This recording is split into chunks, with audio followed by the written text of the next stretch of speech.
What is up, everybody? Welcome to the Dynasty Diehards here on the Razzball YouTube network. I am Nate Polvogt, joined by my host, my friend, the one and only Matt Chester. And we have a guest today, guys. We have Brian Drake. Brian Drake from Fantasy Points Live, Fighting Chance Fantasy, and Sports Keto, like we just talked about just a few minutes ago here before the show. Brian, how are you doing on this fine Wednesday heading into week 6 of the NFL season? I'm doing great. I got my new $20 Under Armour sweatshirt in the mail today that it actually fits. I bought something off an Instagram ad and it actually worked out and it wasn't a crazy scam from overseas. So I guess shout out to me. But I'm so happy to be here, Nate, to work with you, my old friend Matt, who's awesome. I love it. I'm happy to be here talking a little Dynasty. I think you guys might have some adult beverages and I was dumb enough not to get one. I still have water. So let's fire away here, boys. Let's go. Let's get crazy. So now, to be fair, this is a rarity that I have a beer because I still have to go pick my kid up from school. A rare beer. But today's been quite the day. So I just felt like, and we're having you on, Brian. So it was something to celebrate. So I had to have Coors Light. It's not that great. Like, it's basically water, right? As the joke goes. Yeah, guys, we're going to get into some interesting topics in Dynasty tonight on the show. We're going to talk about how QBs are being devalued in Superflex because of the way that PPR scoring really has changed the landscape. We're going to get into some startup picks with quarterbacks, how we're drafting quarterbacks and how that's going to change as starting trends have started to change in Dynasty. And we're going to get into some Dynasty trade strategies. Matt, this is a big one for you. You are the ultimate trade strategist. So I can't wait to hear Brian weigh in here on some of your crazy wild thoughts and arbitrage and all of that stuff. Let's get into our first topic here, guys. We're going to start talking about QBs. Are they going to be devalued in Superflex this time next year? And Matt, when you brought this up at first, my first thought was, well, that's crazy. It's Superflex, right? You can start 2 QBs. It's the highest scoring position in fantasy football. But then I started digging into the numbers. And before I get into all of that, Matt, I want to hear what your reasoning was for even putting this on the show sheet to begin with. My reasoning is we had a slow start for Joe Burrow and also Trevor Lawrence, who's averaging probably less than 18 points a game. Justin Fields had a really rough start. He's kind of turned it around. I love him again this year, but there are so many first-round startup quarterbacks in Superflex Dynasty leagues that you have to start thinking, well, when it's 4 weeks in and I'm benching a Burrow who plays every week for a Josh Dobbs who was bought for a fourth for absolutely nothing. When you're starting Josh Dobbs and Baker Mayfield and Sam Howell and Desmond Ridder got 28 points this week, when you're able to fill in the weekly point value with these free pieces, at what point do we stop saying Joe Burrow's worth more than 4 firsts? Because you can get so much other value in week to week and year to year if you're willing to ride the lightning with Sam Howell. Does that make sense?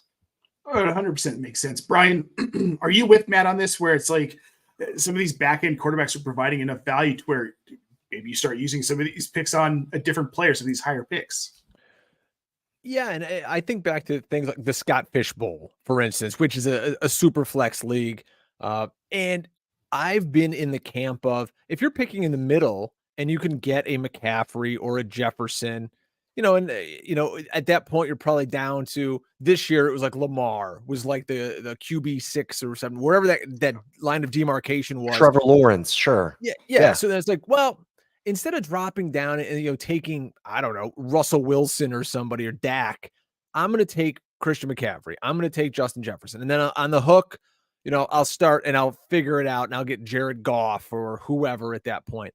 I mean, if you look at it right now, Kirk Cousins, QB3, Brock Purdy. Nobody wanted Brock Purdy, QB5, 2 is QB6. Will this shake out by the end of the year and maybe some of the more familiar names will be up top? Yeah, probably. But it's an interesting way to build your team to say, I'm going to go and give me the superstar studs. What's going to kill you guys is when you take, CMC at the 1-6 and then it comes back around and you take, I don't know, Bijan Robinson or somebody falls to you and you're like, yeah, I'm kicking ass right there. And then the guy who had the 1-1 takes, Josh Allen and whoever comes back to him. And then he can still get a bunch of amazing position players because they're just pushed down the board so far. So are you screwing yourself because nobody else is taking position players? So you're just kind of taking them to spite yourself, I guess. You know what I mean? Like those players at positions are still going to be there in the third round, whether you take them in the first, you take them in the third. Like there's not that big of a teardrop. Sure. So here's something I want to throw out, and this is interesting. I found in my research today. So 7 of the top 10 players in the Fantasy Pros Superflex Dynasty rankings are QBs. 7 of the 10. Okay, Mahomes 1, Allen 2, Hurts 3, Burrow 4, Herbert at 6, Lamar Jackson at 8, Trevor Lawrence at 10. And you're talking about value, right? This is just Dynasty rankings, the ECR rankings on Fantasy Pros. Now, 3 of the top 10 overall PPR players this season at any position are QBs. Only 3.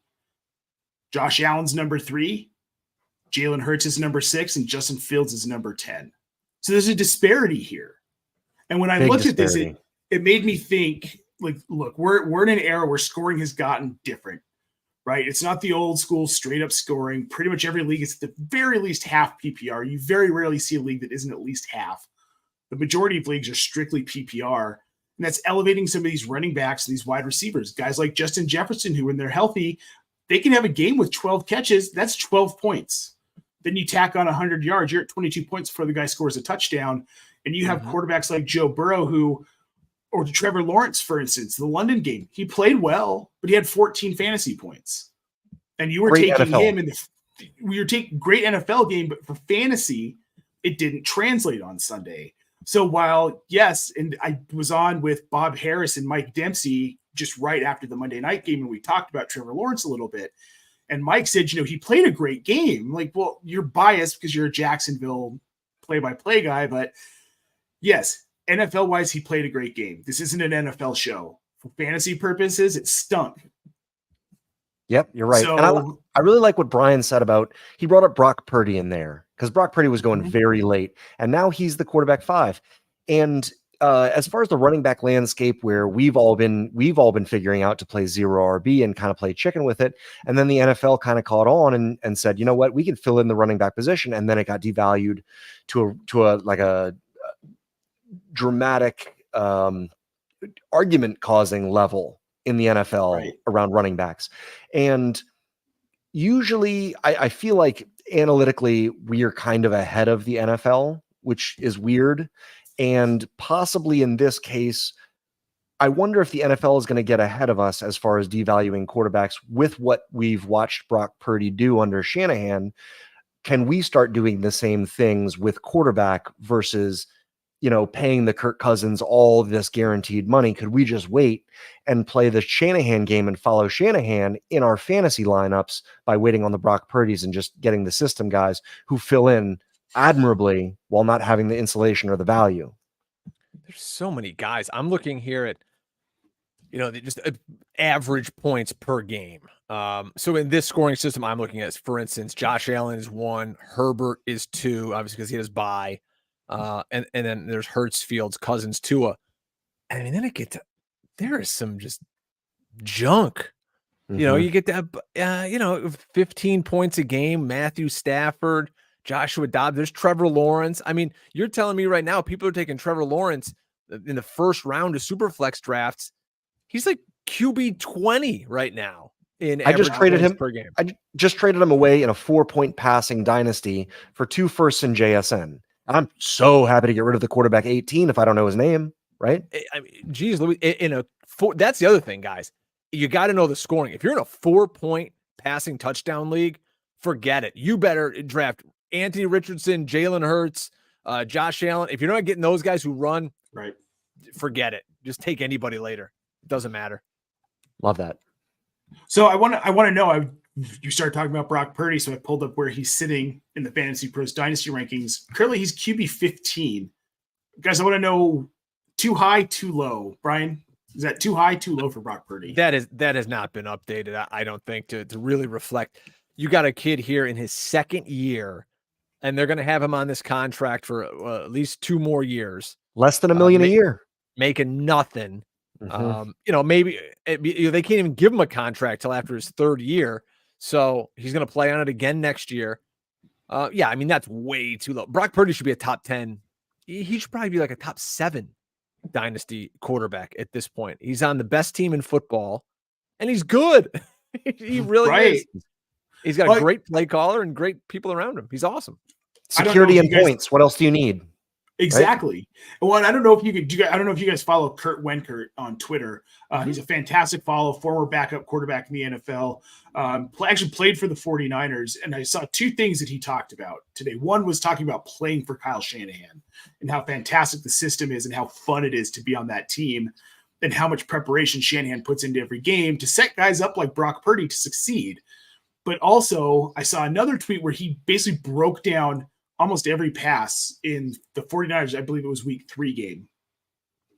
And him walking through why Purdy's so good and why he's so accurate and why his footwork is it's the best in the league. Like, what set Tom Brady apart? 2 things: his feet and his brain. The rest came later. I'm not calling Brock Purdy Tom Brady, guys, but I'm just saying this is Mr. Irrelevant who has all the tools to be a great quarterback in a system that can make him a great quarterback. Nate is not calling him Tom Brady either. Notice. Well, nobody's going to clip this and make a short for me to get me burned to the stake or anything. So it's fine. I love it. I love it. I'm saying that's a good thing.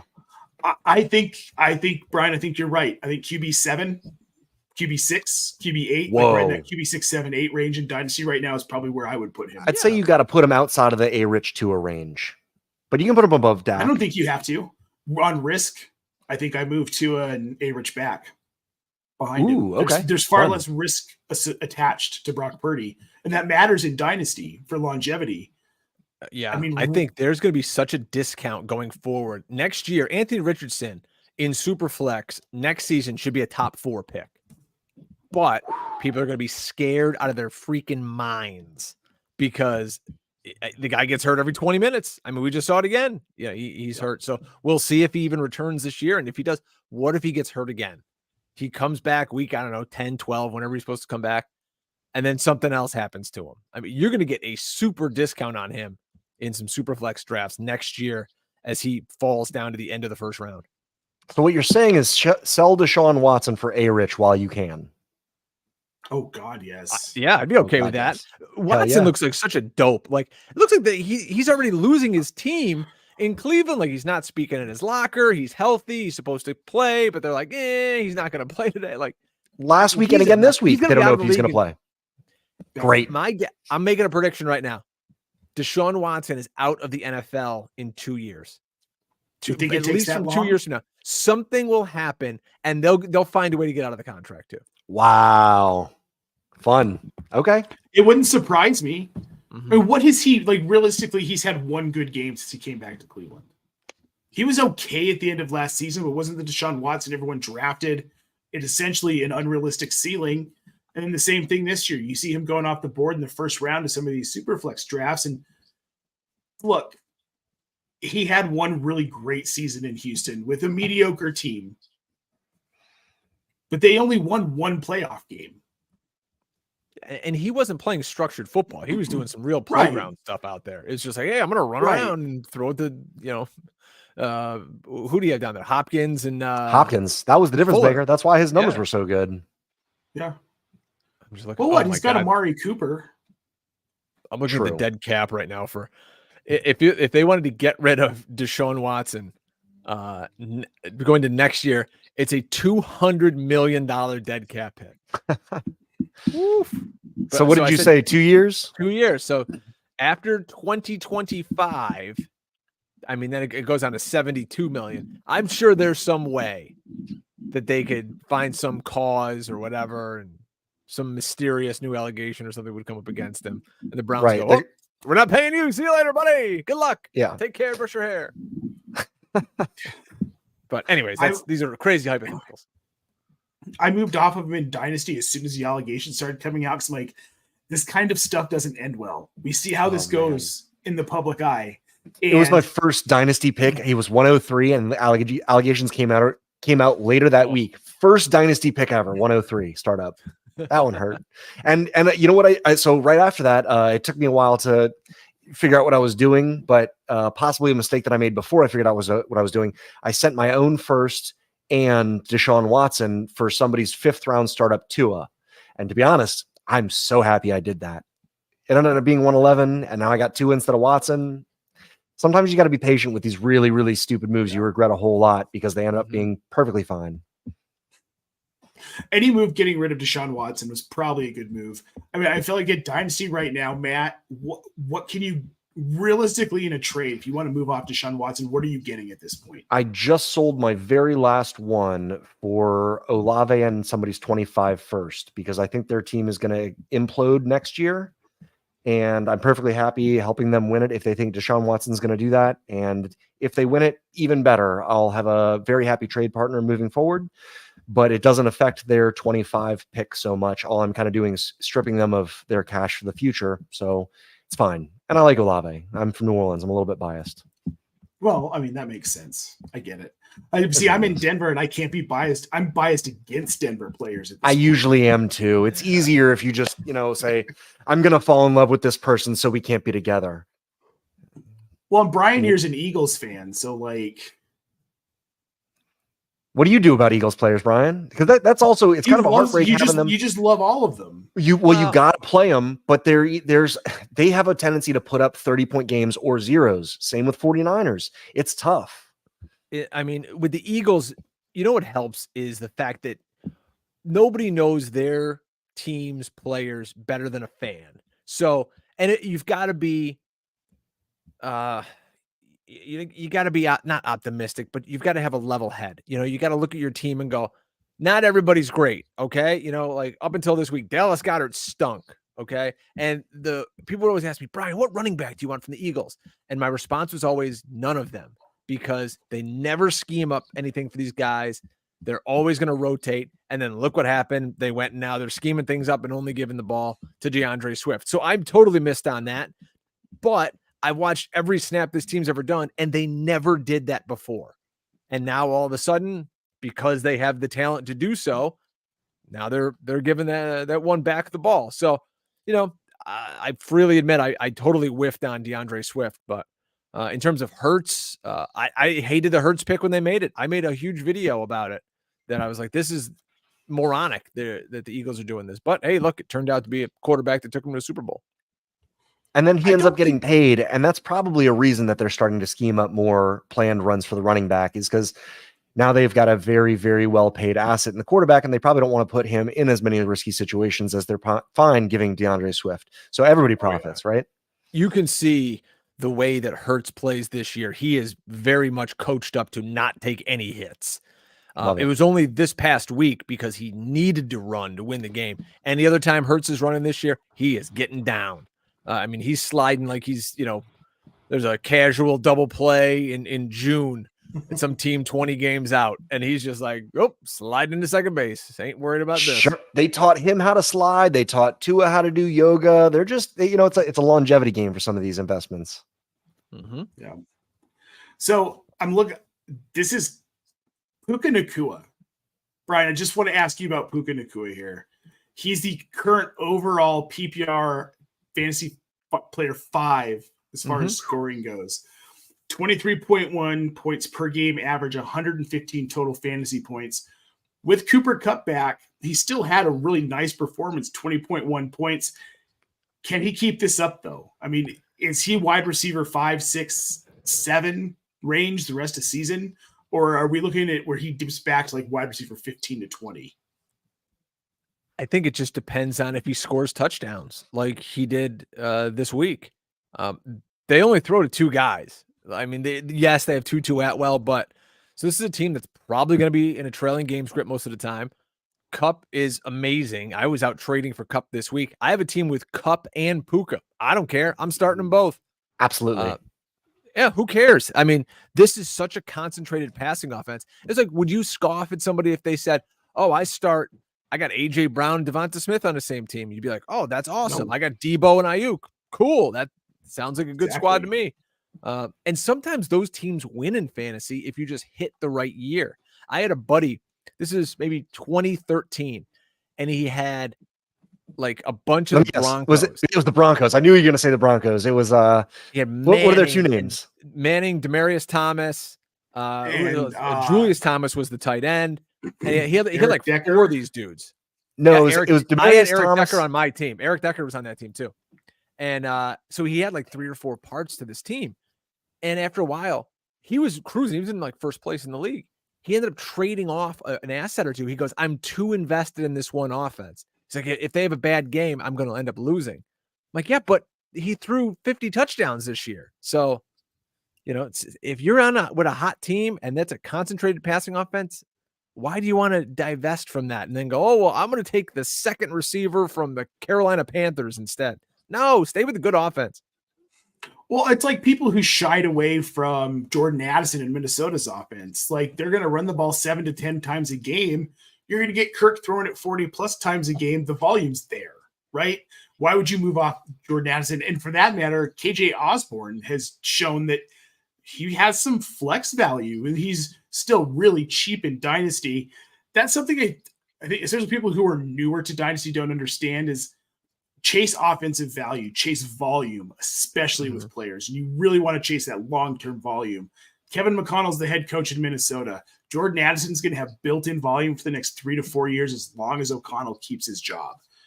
You want a player like that because if he's healthy and he's on the field, he's a wide receiver 2 in a pass-heavy offense. You can almost guarantee 10 targets a game. And by season 2 or season 3, he's catching 7 to 8 of those targets a game on average. And you've got a player who now all of a sudden you've got a baked in 15 fantasy points every week just on volume alone.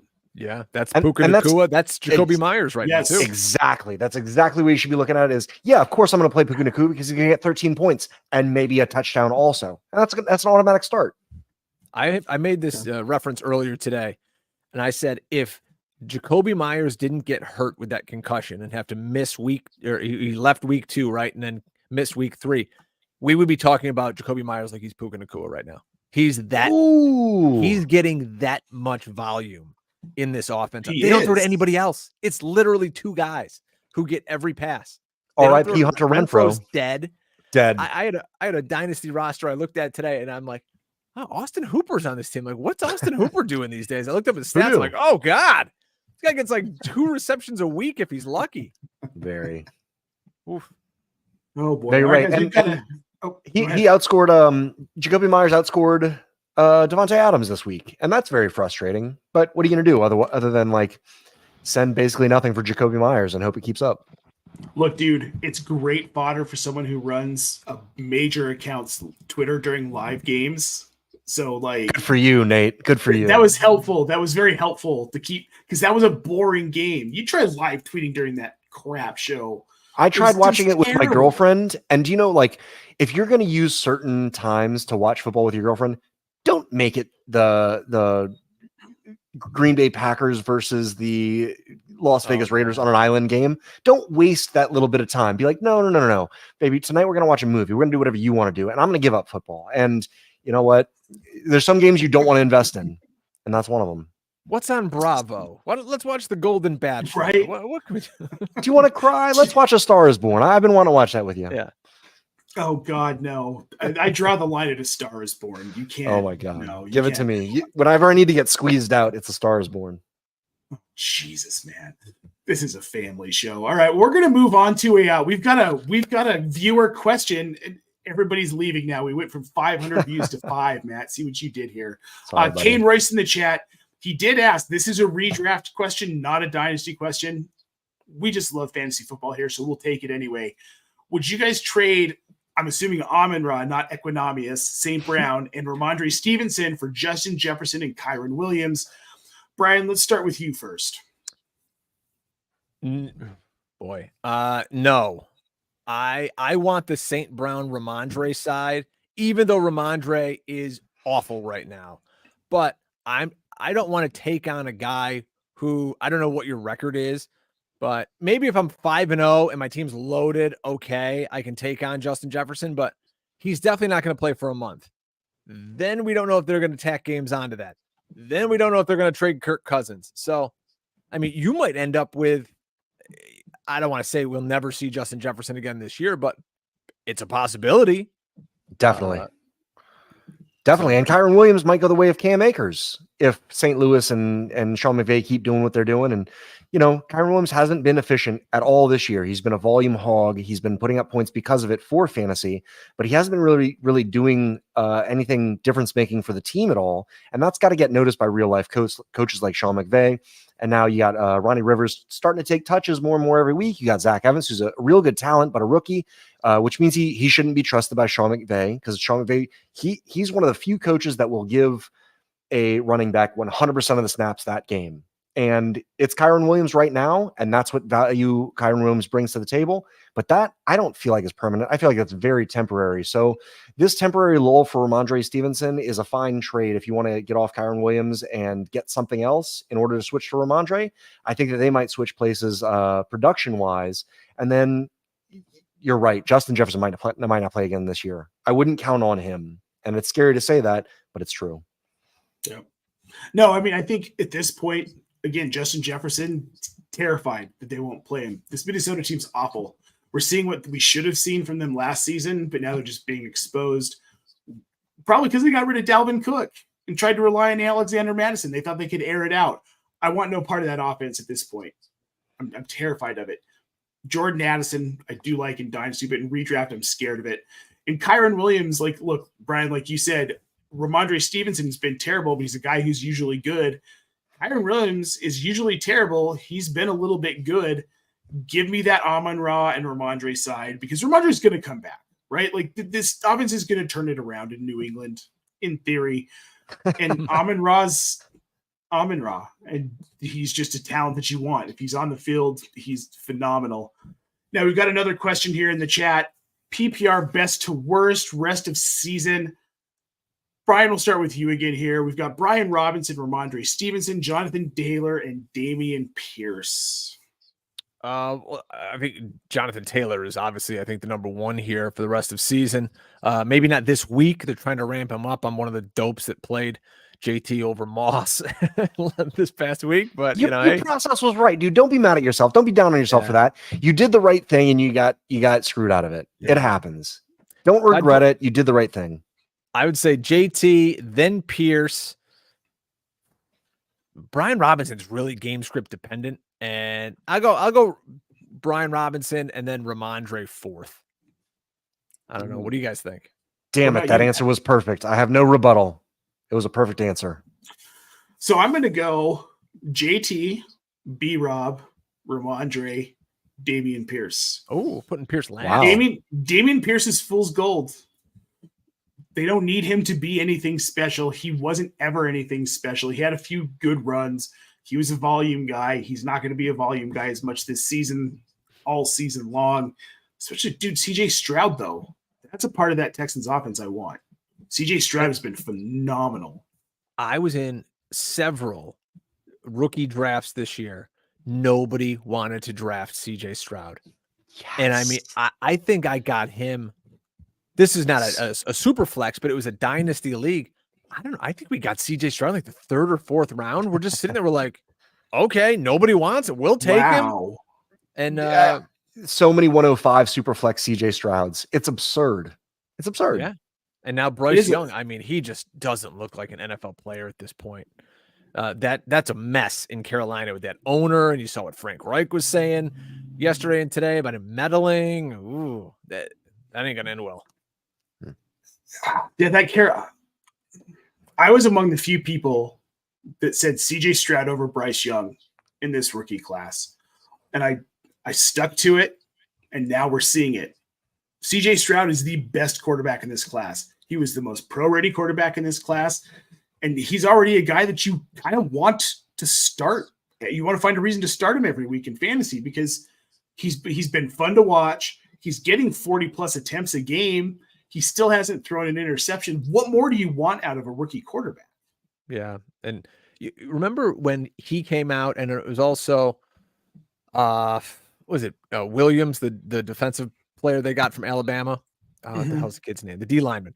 And yes, I think in our fantasy football, the fantasy draftnik community, people get bored of what's always been good. And those guys were always good for 3 years in college. And it's like, they're not sexy. They're not the next new thing. I didn't discover them. I can't make my brand off oh, I discovered Anthony Richardson. I saw him, look at this, the one good throw he had at Florida. And they bump these guys down. But no, there's a reason that they're really good at Ohio State and at Alabama, because they're really good players. Mm-hmm. So I think people just get bored, and then value galaxy falls. braining. That's the word. That's they galaxy brain themselves out of really smart, stable, reliable decisions and get cute. Yeah. And if you want to do that in the third and fourth round by drafting Tank Dell and Puka Nacua. Don't do that in the first round where you get cute at the very end. And to be honest, one reason that I was really off Bryce Young, which is a terrible process, but I've got 40% Tua, and I tried to get rid of him this offseason, and I couldn't. So I ended up buying more Tua going into this season. And having two small boys is just a lot of eggs to have in one tiny, tiny little boy basket. And plus, you always want to trade back and let people be smarter than you and just take the VIG every single time, play the house, let them be smarter than you, let them draft Bryce Young at 103 and you get 106. And at worst, you'll get JSN, who I think is definitely going to turn around. And at best, you'll get CJ Stroud. So take the VIG, always hedge. We don't really know what we're talking about as an analyst community, especially when it comes to quarterbacks and how it's going to translate to the NFL. And if you have Stroud, you really lucked out, especially if you defaulted into him. No, I knew exactly what I was talking about.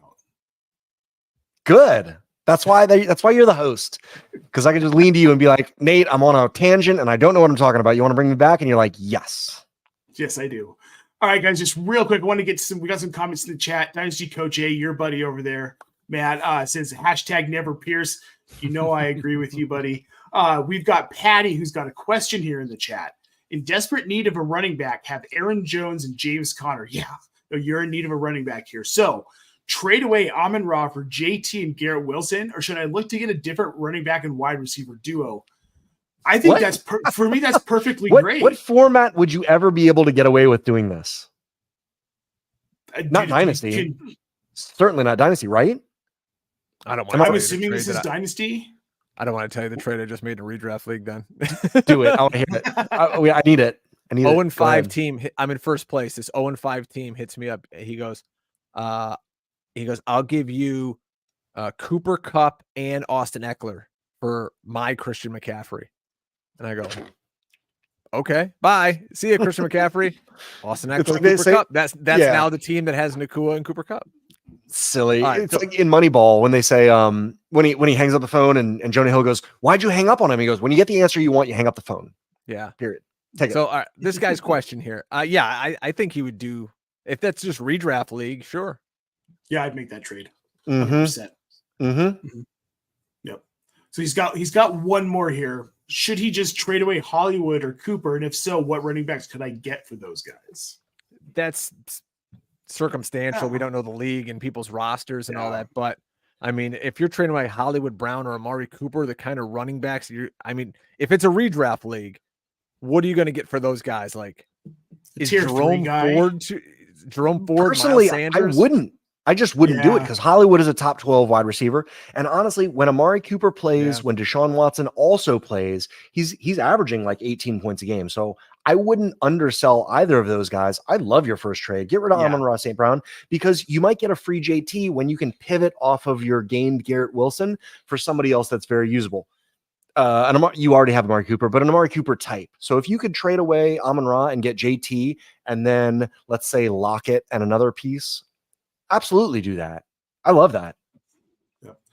All right, this is the last one, guys. I promise. Well, I don't promise because I don't know who else is going to tune in and ask a question here. But bench one in PPR, we've got Jahan Dotson, Drake London, and Elijah Moore.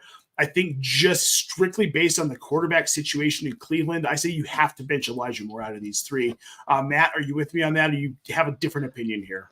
Man, I would be trying to trade Dotson and Elijah Moore away and just get one usable piece if you can, because I don't want to have to play the game of who's going to get 8 points. Is it Dotson this week or is it Elijah Moore this week?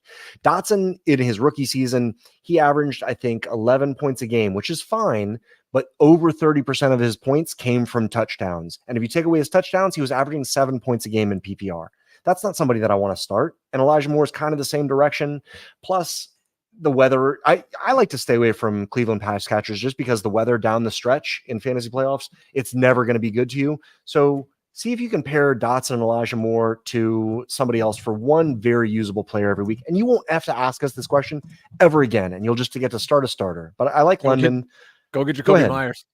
Yes. Yes. Hate them Love both it. those guys. Yes. That's awesome.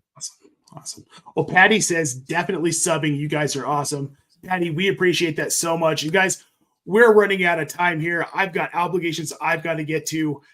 Thank you so much for tuning in this week to Dynasty Diehards, guys. Make sure you like this video. Make sure you subscribe to the Razzball channel so you don't miss any of our fire fantasy football content. Make sure you find Brian on Twitter at Drake Fantasy. Make sure you're following me and Matt at Nate Polvogt at FFMadJester. Make sure you're following Razzball at Razzball.com. Brian, I want to thank you so much for coming on this week. It was just absolutely great to have you. We're definitely going to have you again, man. Absolutely. You guys are the best. I'm so glad that this is my first opportunity to come hang out with you bros. And yeah, we'll come back and do it again. This is fun. Yep. Awesome. All right, guys. Thank you again so much for tuning in. Make sure you like and subscribe, and we will see you next week.